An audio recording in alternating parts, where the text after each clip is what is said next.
my reading notes for Pre-Suasion by Robert Cialdini. Pre-Suasion seeks to add to the body of behavioral science information that general readers find both inherently interesting and applicable to their daily lives. It identifies what savvy communicators do before delivering a message to get it accepted. Their sharp timing is what is new here. Sun Tzu declared every battle is won before it is fought. But there's a drawback. Days, weeks, or months of prior activity are required. Communicators can elevate their success by knowing what to say or do just before an appeal. Part 1. Pre-Suasion. Front-loading of attention. 1. Pre-Suasion, an introduction. Pre-Suasion. The highest achievers spent more time crafting what they did and said before making a request. They set about their mission as skilled gardeners who know that even the finest seeds will not take root in stony soil or bear fullest fruit in poorly prepared ground.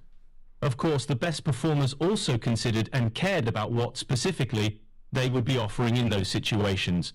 But much more than their less effective colleagues, they didn't rely on the legitimate merits of an offer to get it accepted. They recognized that the psychological frame in which an appeal is first placed can carry equal or even greater weight. To accomplish that, they did something that gave them a singular kind of persuasive traction.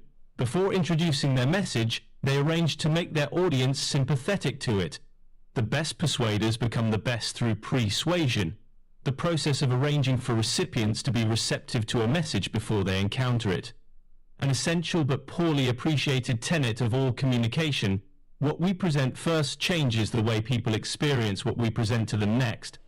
Consider how a small procedural difference has improved the bottom line of the consulting business of a Toronto-based colleague of mine. For years, when bidding on a big project, it wasn't unusual to get price resistance from the client, who might propose a 10% or 15% reduction.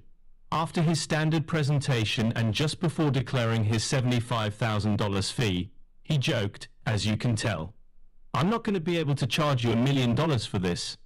The client looked up from the written proposal he'd been studying and said, "Well, I can agree to that." The meeting proceeded without a single subsequent reference to compensation and ended with a signed contract. My friend is not alone in experiencing the remarkable effects of merely launching a large number into the air and, consequently, into the minds of others. Researchers have found that the amount of money people said they'd be willing to spend on dinner went up when the restaurant was named Studio 97, as opposed to Studio 17, and that observers' estimates of an athlete's performance increased if he wore a high versus low number on his jersey. In fact, the impact of what goes first isn't limited to numerics at all. Customers in a wine shop were more likely to purchase a German vintage if, before their choice, they'd heard a German song playing on the shop's sound system. Similarly, they were more likely to purchase a French vintage if they'd heard a French song playing. 2. Trust is one of those qualities that leads to compliance with requests, provided that it has been planted before the request is made. Despite the mountains of scientific reports and scores of books that have been written making that point and suggesting ways to achieve trust, Jim accomplished it in a fashion I've not seen in any of them. He did it by pretending to be a bit of a screw-up. He would wait until a couple had begun taking the knowledge test, when he'd slap his forehead and say, "Oh, I forgot some really important information in my car, and I need to get it. I don't want to interrupt the test, so would you mind if I let myself out and back into your home?" The answer was always some form of "sure, go ahead." Oftentimes it required giving him a door key. Think, Bob, who do you let walk in and out of your house on their own? Only somebody you trust, right? I want to be associated with trust in Cho's family's minds. I will forward the argument that all mental activity arises as patterns of associations within a vast and intricate neural network, and that influence attempts will be successful only to the extent that the associations they trigger are favorable. To first become associated with the concept of trust, the intensely positive other associations of which would then become linked to him and his advice. Even Jim's unorthodox method of connecting himself to the concept of trust was purely associative. They can be called frames or anchors or primes or mindsets or first impressions.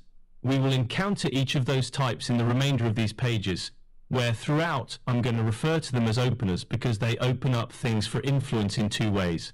In the first, They simply initiate the process. They provide the starting points, the beginnings of persuasive appeals. But it is in their second function that they clear the way to persuasion by removing existing barriers. In that role, they promote the openings of minds and for would-be persuaders like Jim, of protectively locked doors. 3. It wasn't long after I began operating undercover in the training classes of influence practitioners that I encountered something curious. Participants in the sessions were nearly always informed that persuasion had to be approached differently in their particular profession than in related professions. They didn't focus enough on an extraordinarily useful other question: what's the same? I identified only 6 psychological principles that appeared to be deployed routinely in long-prospering influence businesses. I've claimed that the 6 reciprocation, liking, social proof, authority, scarcity, and consistency represent certain psychological universals of persuasion, and I've treated each one per chapter in my earlier book, Influence. Importantly different from influence is the science-based evidence of not just what best to say to persuade, but also when best to say it. From that evidence, it is possible to learn how to recognize and monitor the natural emergence of opportune moments of influence. It is also possible, but more perilous from an ethical standpoint, to learn how to create to make those moments. Whether operating as a moment monitor or a moment maker, the individual who knows how to time a request, recommendation, or proposal properly will do exceedingly well. Suasive practices create windows of opportunity that are far from propped open permanently. It's because of the only temporary receptiveness that pre-suasive actions often produce in others that I've introduced the concept of privileged moments. The meaning of the word privileged is straightforward, referring to special, elevated status. The word moment, though, is more complex, as it evokes a pair of meanings. One connotes a time-limited period. In this case, the window of opportunity following a pre-suasive opener, when a proposal's power is greatest. The other connotation comes from physics and refers to a unique leveraging force that can bring about unprecedented movement. The concept of privileged moments, identifiable points in time when an individual is particularly receptive to a communicator's message.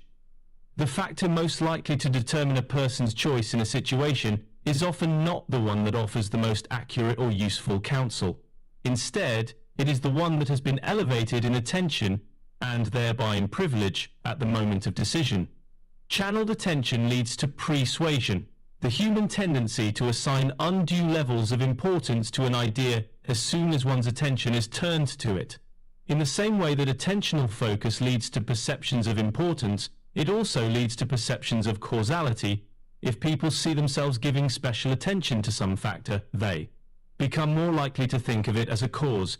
Besides the advantages of drawing attention to a particular stimulus, there is considerable benefit to holding it there. The communicator who can fasten an audience's focus onto the favorable elements of an argument raises the chance that the argument will go unchallenged by opposing points of view, which get locked out of the attentional environment as a consequence. All mental activity is composed of patterns of associations, and influence attempts, including persuasive ones, will be successful only to the extent that the associations they trigger are favorable to change. Both language and imagery can be used to produce desirable outcomes such as greater job performance, more positive personnel evaluations, and, in one especially noteworthy instance, just as words and images can prompt certain associations favorable to change, so can places. Thus, it becomes possible to send ourselves in desired directions by locating to physical and psychological environments prefit with cues associated with our relevant goals. It's also possible for influencers to achieve their goals by shifting others to environments with supportive cues. For instance, young women do better on science, math, and leadership tasks if assigned to rooms with cues, photos for example, of women known to have mastered the tasks. Additional, 7th universal principle of influence, unity. There is a certain type of unity, of identity, that best characterizes a we relationship, and that, if persuasively raised to consciousness, leads to more acceptance, cooperation, liking, help, trust, and, consequently, assent. The chapter describes the first of 2 main ways to build we relationships, by presenting cues of genetic commonality associated with family and place. Beside the unitizing effect of being together in the same genealogy or geography, Relationships can result from acting together synchronously or collaboratively. When people act in unitary ways, they become unitized. And when such activity is arranged pre-suasively, it produces mutual liking and support. 2 privileged moments. Its obtuse scientific name is positive test strategy. But it comes down to this: in deciding whether a possibility is correct, people typically look for hits rather than misses, for confirmations of the idea rather than for disconfirmations. It is easier to register the presence of something than its absence. This was the outcome when members of a sample of Canadians were asked either if they were unhappy or happy with their social lives.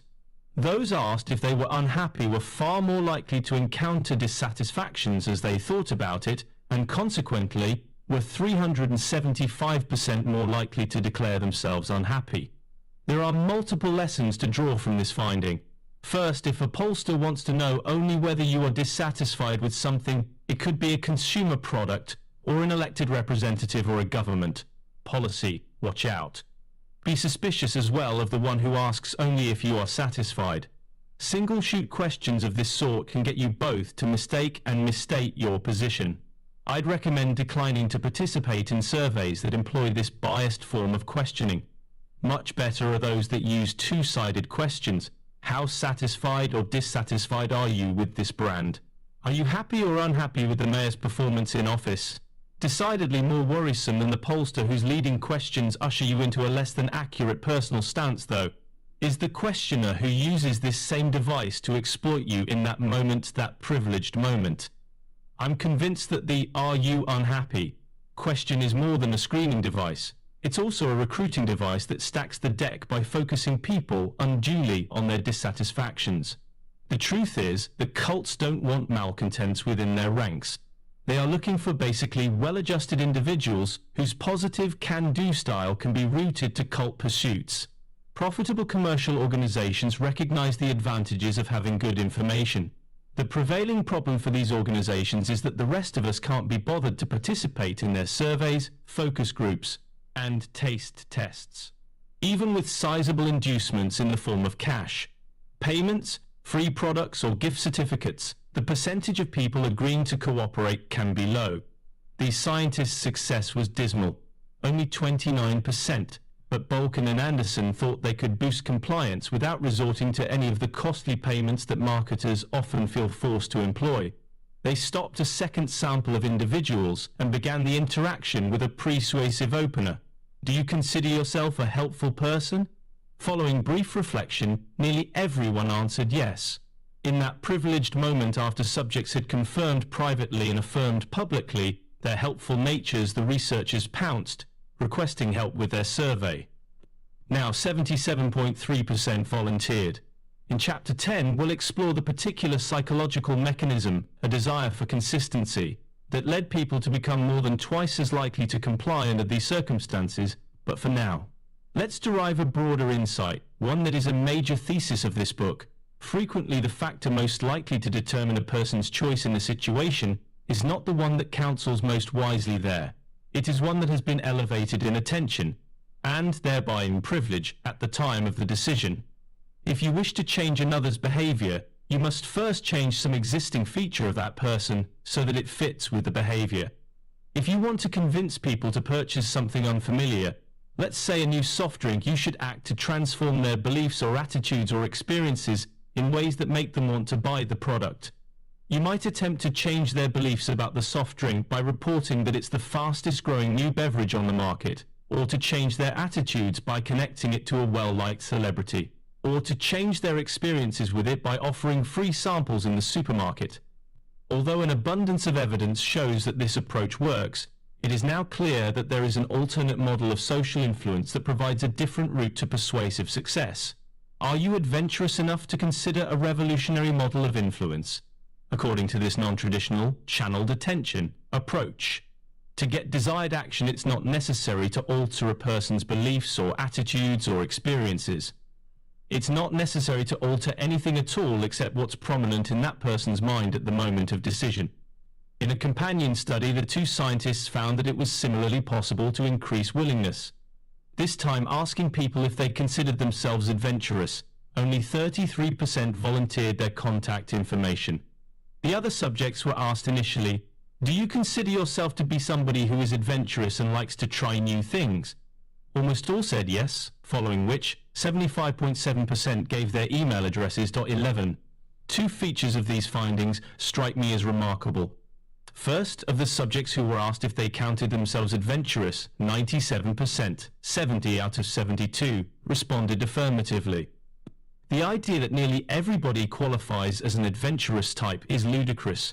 Moreover, the narrowed perspective, though temporary, is anything but inconsequential. For a persuasively privileged moment, it renders these individuals highly vulnerable to aligned requests. The ruthlessness of channeled attention, which not only promotes the now focal aspect of the situation, but also suppresses all competing aspects of it, even critically important ones.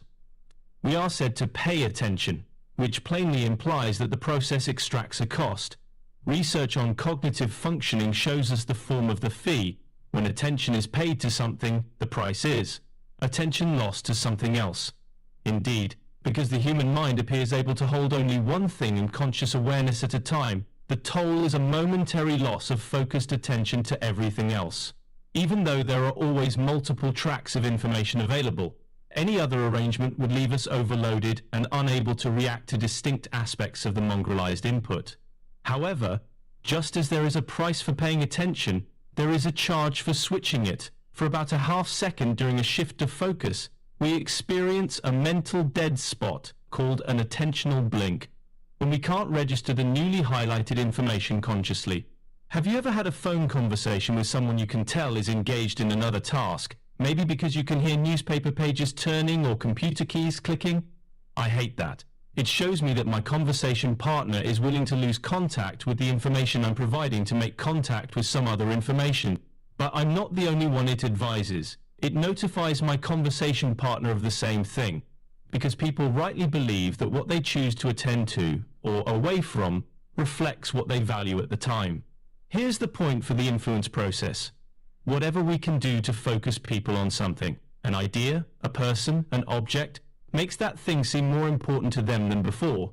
Consider, for instance, a device used by the renowned psychotherapist Milton Erickson when dealing with patients who, over the course of treatment, had been unwilling to consider a point that Erickson felt was crucial to their progress. Perhaps that failure to choose is a form of personal choice. Rather than inviting more resistance by amplifying his voice the next time he made this point, he recognized the wisdom of doing the opposite. True to his reputation as a master moment maker, Dr. Erickson would wait for a heavy truck to begin climbing the hill outside his office window. Then, while timing his reintroduction of the crucial insight to coincide with the worst of the noise, he would lower his voice. To hear what Erickson was saying, patients had to lean forward into the information, an embodied signal of focused attention and intense interest. When asked about the tactic, Erickson, who was famous for orchestrating the non-verbal elements of effective therapy, attributed its success to the leaning and posture that patients assumed when trying to hear the information he wanted them to see as important. Plenty of research shows that reducing the distance to an object makes it seem more worthwhile. 3. The importance of attention. Is importance what's salient is important? Anything that draws focused attention to itself can lead observers to overestimate its importance. When Daniel Kahneman talks, people listen. I am invariably among them. He was asked to specify the one scientific concept that, if appreciated properly, would most improve everyone's understanding of the world. Although in response he provided a full 500-word essay describing what he called the focusing illusion, his answer is neatly summarized in the essay's title: "Nothing in life is as important as you think it is, while you are thinking about it." Because a communicator who gets an audience to focus on a key element of a message preloads it with importance. This form of pre-suasion accounts for what many see as the principal role, labeled agenda setting, that the news media play in influencing public opinion. The central tenet of agenda setting theory is that the media rarely produce change directly by presenting compelling evidence that sweeps an audience to new positions. They are much more likely to persuade indirectly, by giving selected issues and facts better coverage than other issues and facts. It's this coverage that leads audience members by virtue of the greater attention they devote to certain topics, to decide that these are the most important to be taken into consideration when adopting a position. As the political scientist Bernard Cohen wrote, the press may not be successful most of the time in telling people what to think, but it is stunningly successful in telling them what to think about. A similar effect appeared more recently in the United States as the 10th anniversary of the terrorist attacks of September 11, 2001 approached.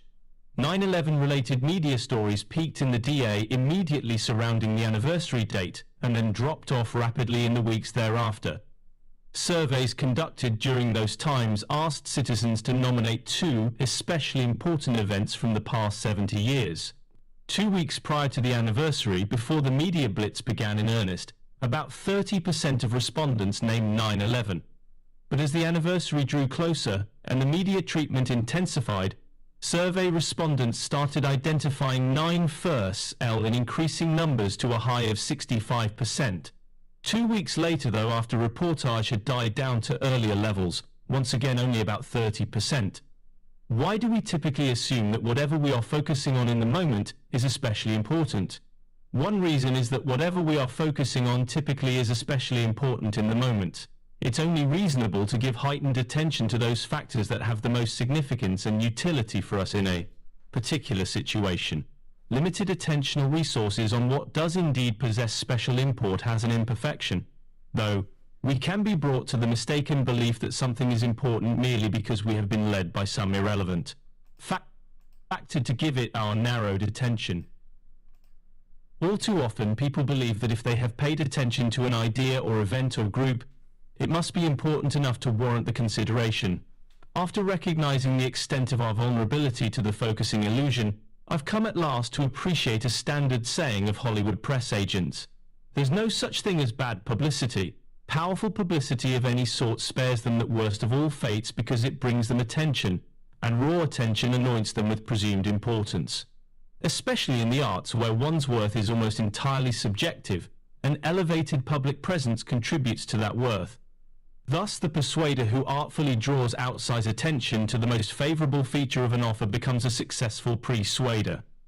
That is, he or she becomes effective not just in a straightforward attention-based way, by arranging for audiences to consider that feature fully, but also by arranging for them to lend the feature exaggerated significance even, before they have examined it.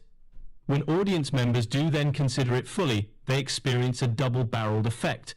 They are likely to be convinced that the attribute is especially desirable by the one-sidedness of the evidence they've been directed toward, and to view that attribute as especially important besides.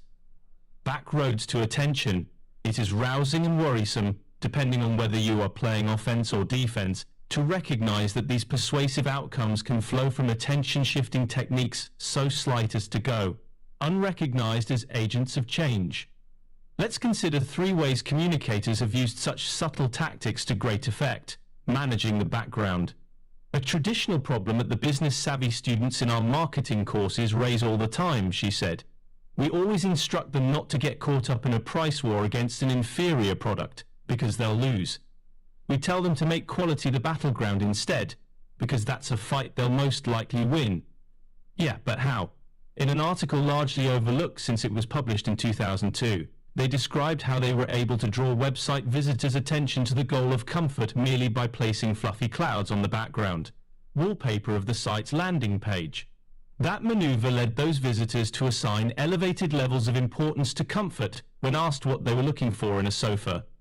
To make sure their results were due to the landing page wallpaper and not to some general human preference for comfort, Mandel and Johnson reversed their procedure for other visitors, who saw wallpaper that pulled their attention to the goal of economy by depicting pennies instead of clouds. These visitors assigned greater levels of importance to price, searched the site primarily for cost information, and preferred an inexpensive sofa. Additional research has found similarly sly effects for online banner ads, the sort we all assume we can ignore without impact while we read. While reading an online article about education, repeated exposure to a banner ad for a new brand of camera made the readers significantly more favorable to the ad when they were shown it again later. Tellingly, this effect emerged even though they couldn't recall having ever seen the ad, which had been presented to them in 5-second flashes near the story material.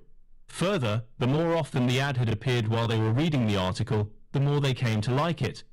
This last finding deserves elaboration because it runs counter to abundant evidence that most ads experience a wear-out effect after they have been encountered repeatedly, with observers tiring of them or losing trust in advertisers who seem to think that their message is so weak that they need to send it over and over.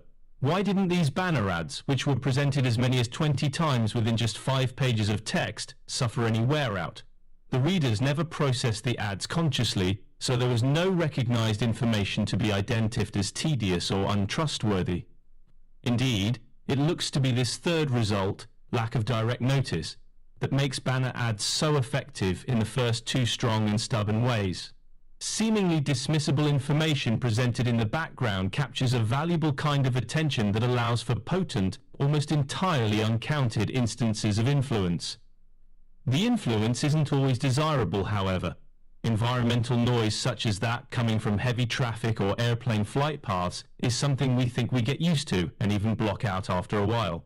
One study found that the reading scores of students in a New York City elementary school were significantly lower if their classrooms were situated close to elevated subway tracks on which trains rattle past every 4 to 5 minutes. When the researchers, armed with their findings, pressed NYC transit system officials and Board of Education members to install noise-dampening materials on the tracks and in the classrooms, students' scores jumped back up. Employers, for the sake of their workers and their own bottom lines, should do the same. Classrooms with heavily decorated walls displaying lots of posters, maps, and artwork reduce the test scores of young children learning science material there.